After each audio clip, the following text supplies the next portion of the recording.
sila bila yo jeme fola lu yetamin na woluma wanjelo woluma wanjelo sila bila yo mami fola yetamin woluma wanjelo. Pessoal, bom dia. Agora nós vamos dar início ao quarto dia do nosso evento e eu vou chamar para compor a mesa Exclusão, Inclusão e Ações Afirmativas para Pessoas com Deficiência no Brasil Contemporâneo. A professora Márcia Cosani, da UFRB.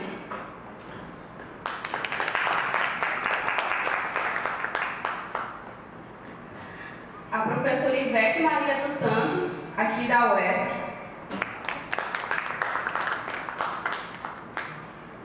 E, por fim, a nossa coordenadora, a professora Flávia Alessandra de Souza, também aqui da UESC. Bom dia a todas e todos. Nós agradecemos a presença de vocês aqui nessa mesa redonda, né, para a gente tratar a questão da exclusão, de inclusão, de ações afirmativas para pessoas com deficiência, já reconhecendo que a deficiência no tratamento da temática é da sociedade, né? Reconhecendo que a sociedade, o modelo que a gente constrói, ela que impõe obstáculos, ela que impõe problemas para a vida das pessoas com deficiência. Então é sobre isso fundamentalmente que a gente quer tratar, né? Eu tenho dito que o desenho desse projeto, o modelo desse projeto, ele visou colocar em contato vários grupos de demanda por ações afirmativas e por afirmatividade na estrutura social, no contexto da vida social, no campo das experiências, das relações cotidianas das pessoas. E falar sobre a questão da acessibilidade, da chamada educação inclusiva, não é algo que a gente tenha muito contato e a gente tenha formação para lidar com essa questão. E a gente reconhece, inclusive, a deficiência que tem o nosso próprio curso de Ciências Sociais na formação para a diversidade como um todo e na formação no campo da educação inclusiva, né? Por isso agradeço muito, imensamente, o convite das colegas, né, da professora Márcia Cosani e da professora Ivete, cujo o diálogo nessa mesa foi provocado por essa percepção da falta de formação que a gente tem, dessa deficiência que nós temos. E aí eu falo especificamente sobre ciências sociais, nas outras áreas provavelmente tenham a mesma deficiência, né? Bom dia. E para que nós possamos mudar o rumo das coisas, buscar mudar, tá? Já adianto que a professora Márcia tem que sair daqui antes do meio-dia, porque tem um voo para Salvador, né, professora? Já marcado. E nós agradecemos também porque a professora Ivete, que aceitou fazer parte desse seminário, é uma professora da instituição, com a qual a gente nunca tinha travado um diálogo sobre a questão da acessibilidade, da inclusão, né, da educação inclusiva dentro da própria instituição. Então ela vai falar de um núcleo que existe, de um trabalho de mobilização de pessoas que já vem se movimentando no sentido de fato, efetivar as políticas de acessibilidade, políticas de inclusão aqui dentro da UESC e sem que nós soubéssemos da existência dessa mobilização, possivelmente a maioria não desconhece, como eu também desconhecia antes do seminário, tá? Então aqui, respeitando aí, né, o protocolo, a gente passa a palavra para a professora Márcia, que vem visitar aqui a nossa instituição e vem contribuir com o nosso debate. Bom dia a todas e todos. Quero iniciar agradecendo imensamente o convite da professora Flávia Alessandra, dizer que é um prazer retornar à UESC. Já estive aqui em algumas oportunidades. parabenizar a professora Flávia e todas as pessoas que estão com ela, ao lado dela, na organização desse evento, desse 9º seminário de Ciências Sociais. Dizer, especialmente, reafirmar que não é fácil realizar um evento desse porte, de 5 dias, um desafio muito grande. Nós conversávamos aqui um pouquinho antes de começar dos desafios dos bastidores mesmo, que existe, esses desafios para realizar um evento, sobretudo num contexto tão adverso, tão difícil como esse que nós estamos vivendo, nas universidades brasileiras, no Brasil. Então, isso é mais um elemento, para nós destacarmos a força e a coragem, dessas e desses que estão à frente desse momento. Quero aqui também dizer da minha satisfação em compartilhar essa mesa com a professora Ivete, que eu conheci agora, e falar também, me solidarizar e manifestar o meu apoio ao movimento Ocupa UESC. Nós, na UFRB, que é a minha universidade, os estudantes estão ocupando há mais de 40 dias, bravamente resistindo, e uma universidade multicamp. Nós temos 6 campi, e os estudantes estão lá, com todas as dificuldades, desafios que essa estratégia de luta coloca para esse momento. Então, tenho que dizer também sobre isso, do meu constrangimento, em que a minha categoria, num momento tão difícil como esse, não se coloca ao lado dessa luta da forma que eu gostaria e esperava. Ainda que respeite a decisão democrática da Assembleia que nós tivemos, infelizmente a nossa categoria recuou num momento tão difícil como esse. Mas reconheço que no Brasil, num momento como esse, são jovens, a juventude que estão arejando essa luta, estão colocando outras formas de buscar resistir e lutar pela universidade pública, gratuita, pela educação no Brasil. Então, deixo aqui meu apoio incondicional, e por isso eu digo, fazer um evento sobre ações afirmativas, discutir política educacional, política pública e ações afirmativas num contexto como esse é uma forma de resistência.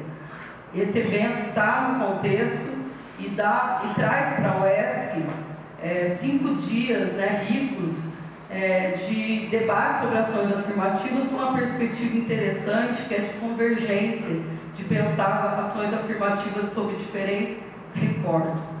Então, eu estou aqui desde o primeiro dia, só ontem que não estive presente, mas também estou aprendendo muito em pensar ações afirmativas sobre outra ótica, sobre outras perspectivas e recortes, que não necessariamente aquela que eu estou mais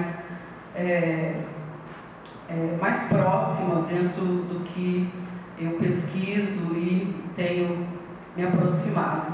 Então, parabéns a vocês por essa resistência. Eu quero dizer aqui que o tema, ele é bastante provocador, ele é um tema que nós teríamos, talvez ele seria até um tema de um único seminário. Então, como o tempo é um tempo restrito, eu escolhi, fiz algumas opções de fazer a minha fala em pensar inclusão e exclusão de pessoas com deficiência e as ações afirmativas para pessoas com deficiência a partir de uma perspectiva da política educacional, onde eu me sinto mais confortável para falar, e penso que falar de política educacional e de ações afirmativas para acesso e permanência de pessoas com deficiência na escola, na universidade, eu acho que é um tema que me atravessa nesse momento e talvez eu possa contribuir um pouco. Vou pedir licença à mesa de ficar em pé, que eu acho que eu me movimento falo melhor, e mexendo ali com os slides, tá bom? Bom, eu posso falar daqui, tudo bem? Bom, eu venho da Universidade Federal do Recôncavo da Bahia.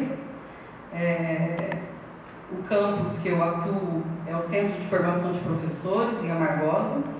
Lá nós temos 8 licenciaturas.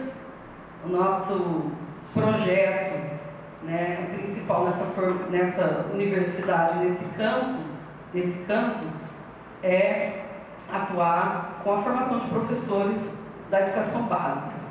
Né? Então, minha formação, eu sou do curso de Educação Física, sou professora de Educação Física, e a minha formação, mestrado, doutorado, é em Educação Física. O que me aproxima, né, e o meu interesse nessa discussão sobre inclusão de pessoas com deficiência? Basicamente, são 2 aspectos. O primeiro deles é que eu me aproximei e me vi, vamos dizer, imersa nas práticas de inclusão na escola. Então, foi na educação básica, como professora, no final da década de 90, nas séries iniciais e finais do ensino fundamental, que essa discussão sobre inclusão de alunos com deficiência na escola, ela passa a fazer parte para pensar a prática docente. E naquele momento haviam 2 situações. Uma, a escola regular, comum, onde eu atuava, e a escola, dita escola especial, que era, naquele momento, no interior de São Paulo, em Rio Claro, a cidade onde eu fiz a minha formação, a APAE, Associação de Pais e Amigos Excepcionais, é assim que se chamava, né? Então, havia ali 2 espaços educacionais com profundas contradições para se pensar o que é a inclusão da pessoa com deficiência na escola, o acesso e a permanência na escola, né? Então, foi nessa experiência docente que essas questões passaram a fazer parte numa perspectiva mais de aprofundar sobre isso na pesquisa, tanto no mestrado quanto quando eu fiz doutorado. Como eu sou professora de Educação Física, dentro da Educação Física, o tema o objeto, o tema que me aproximou dessa discussão foram as questões da aprendizagem e do desenvolvimento motor de crianças e jovens com e sem deficiência na escola. Né? E por aí eu venho, vamos dizer, transitando e caminhando de lá para cá. Nesse tema de hoje, importante é nós pensarmos, né? Eu pensei em fazer esse recorte para pensar, talvez do ponto de vista histórico, e de uma história mais recente de políticas educacionais no Brasil, como que as ações afirmativas para pessoas com deficiência, elas emergiram, né? Ouvindo um pouco esses dias de seminário, principalmente no primeiro dia, o professor Ivair fazendo a abertura, eu vi que a emergência das ações afirmativas, com diferentes recortes, elas são distintas e têm tensões e motivações e tensões também distintas no campo da política e do saber, né? E aí eu gostaria de me concentrar um pouco nisso, na emergência das políticas afirmativas para pessoas com deficiência no Brasil. E aí são 2 aspectos que eu começo a discutir aqui, né, nessa fala. Primeiro é falar de exclusão e políticas de ações afirmativas para pessoas com deficiência. E o segundo aspecto é falar de formação de professores e inclusão de pessoas com deficiência na escola. Eu vou procurar nessa fala falar desses dois aspectos. O primeiro, que são as políticas mesmo de ações afirmativas para pessoas com deficiência, eu gostaria de destacar dois momentos nessa história. O primeiro momento, que também já foi um pouco abordado aqui na mesa que falou sobre lutas negras, é que a gente tem um primeiro momento no Brasil, principalmente década de 80 e 90, para uma luta de acesso, uma luta de direitos da pessoa com deficiência. E isso é impulsionado naquele momento, no final da década de 80 e 90, principalmente em pensar em garantir direitos básicos da pessoa com deficiência, entre eles o direito à educação. E aí, quando a gente fala em garantir direitos básicos e direito à educação, a gente fica pensando, bom, por que nós falamos em incluir, em inclusão? Nós falamos em inclusão, e essa palavra, ela é uma palavra que não sai um pouco do nosso cotidiano, na prática docente, nas universidades, nos projetos políticos pedagógicos, nos PPI, nos projetos da escrita do texto institucional, sempre tem a palavra inclusão, a inclusão social. Mas por que nós falamos em inclusão? Porque a inclusão nos remete a pensar as formas que existem na sociedade de uma exclusão.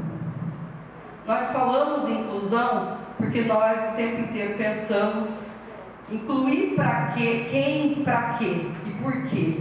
Se nós falamos em inclusão é porque nós necessariamente temos um contexto de exclusão que ele é reconhecido no nosso país. Então, falar de inclusão nesse momento, na década de 80 e 90, onde políticas educacionais para pessoas com deficiência elas ganham uma notoriedade, é justamente falar da ampliação e participação de todos numa sociedade mais justa. Vamos dizer que esse era o grande argumento para se falar em inclusão. E aí, essa inclusão é inclusão para quem?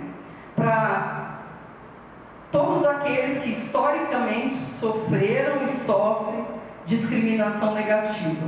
Então, as políticas educacionais ou as ações afirmativas com recorte para pessoas com deficiência, elas passaram a ser um conjunto de práticas para aqueles que historicamente sofreram e sofrem discriminação negativa.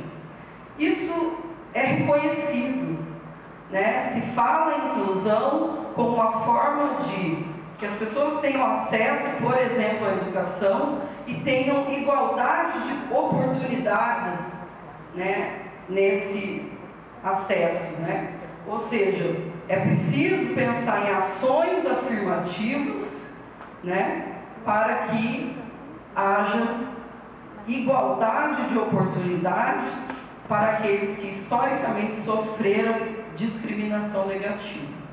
E aí eu não vou me reportar a falar tanto dessa história antes desse período, porque eu considero que da década de 80 e 90 para cá, nós falamos, mas não só falamos em inclusão, mas começamos a observar ações mesmo do ponto de vista da política pública para a inclusão. Ainda que a gente, pode passar, tem que admitir que a inclusão ela não se separa da exclusão. E por isso eu gostaria de falar desse termo, usar esse termo, recorrer a esse termo que alguns autores aqui no Brasil têm discutido, têm pesquisado em torno da complementariedade entre inclusão e exclusão. Por isso usar o termo exclusão. Por que isso? Pode passar.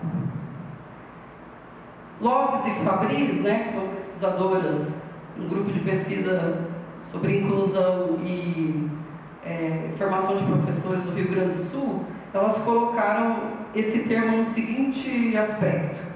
Esse termo é proposto como uma forma de enfatizar a complementariedade e a interdependência dos termos, inclusão e exclusão, na caracterização daqueles que, mesmo vivendo em situação de discriminação, não podem ser apontados como excluídos. Então veja, será que nós temos, para falar de inclusão, pessoas que vivem situações de discriminação na sua vida, mas para o Estado brasileiro não são apontadas como excluídas? E se a gente pensar a trajetória das políticas educacionais para a pessoa com deficiência, nós vamos ver que a complementaridade entre inclusão e exclusão, elas caminham juntas. Vou dar mais exemplos sobre isso, né? Hoje nós falamos muito nesse momento da década de 80 e 90, se falava em conquistar o direito a estudar, o direito a estudar na escola regular. Uma pessoa com deficiência, ela tinha direito a acessar a escola comum, não apenas a escola especializada para cada tipo de deficiência, né? Que isso, no momento da década de 80, se chamou um movimento de integração, a integração de pessoas com deficiência na sociedade. Como? Ainda de forma excludente, porque essas pessoas não tinham acesso à escola regular, né? Então, pela legislação, apenas em 1996, já vou mostrar, é que textualmente a LDB coloca a palavra preferencialmente na escola regular. Até então, essas pessoas, né, tinham acesso à educação, mas ainda de forma segregada ou em escolas especiais, né? Então, se hoje nós já vivemos um outro momento, que não é só de garantir o direito ao acesso, mas de repensar, como o Flávio colocou no início, repensar que sociedade é essa, que funcionamento é esse da escola, da universidade, que agora tem sujeitos muito diversos e diferentes dentro da sala de aula. Então não basta só garantir o acesso, nós temos que repensar as formas de permanência, e para isso uma das questões que hoje se discute muito é o currículo. De que forma o currículo das escolas, da universidade, eles são currículos que promovem a inclusão. Então veja, hoje nós temos alunos com deficiência na escola, isso já não é mais um aspecto distante, né? Não é incomum chegar numa escola e encontrar um aluno com deficiência matriculado. Mas agora a gente tem outros desafios, que é repensar essa escola, os sujeitos da escola, o currículo da escola, para que de fato o aluno que está dentro da escola esteja incluído, e não só apenas incluído no acesso. Por isso, falar de inclusão e exclusão, porque esses que estão matriculados e incluídos na escola, eles não são vistos mais como pessoas excluídas, mas eles sofrem a exclusão na sua formação e na sua escolarização, tá? Por isso, a ideia de pensar a complementaridade desses termos, porque isso atravessa as nossas vidas e as nossas experiências formativas o tempo todo, né? Ouvindo nesses dias de seminário, no primeiro dia, um jovem que representava o movimento social em Cantarte, Ignaldo. Ele falou uma coisa muito interessante e muito simbólica.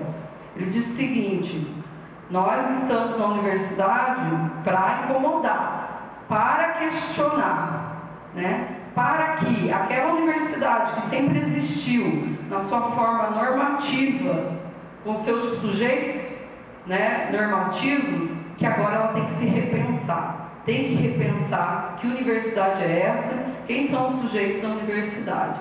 Ele falou, quando ele usou esse termo para incomodar, ele, em outras palavras, está dizendo, ainda que ele não possa ser considerado ou chamado de uma pessoa que está excluída do contexto educacional, ainda há outras formas muito mais sutis e outras nem tanto de exclusão acontecendo diariamente nessas práticas, né? Nas práticas e nas ações dentro da escola. Para pessoas com deficiência, elas têm, na Conferência Mundial de Educação para Todos, que aconteceu na Tailândia, em 1990, um momento marcante. E aí eu gostaria de fazer um destaque. Veja, a inclusão de pessoas com deficiência na escola, ela passa a ser um imperativo do Estado. Gostaria que vocês pensassem sobre isso. O que é pensar a inclusão como imperativo do Estado brasileiro a partir da década de 90? Significa que, né, o Estado brasileiro e os governos de lá para cá adotaram e pensaram a inclusão para todos. Isso foi a discussão dessa conferência. Lá o que se pensava naquele momento? Toda pessoa tem direito à educação. E o que estava por trás, né, dessa conferência? Quais eram os argumentos para uma conferência mundial para discutir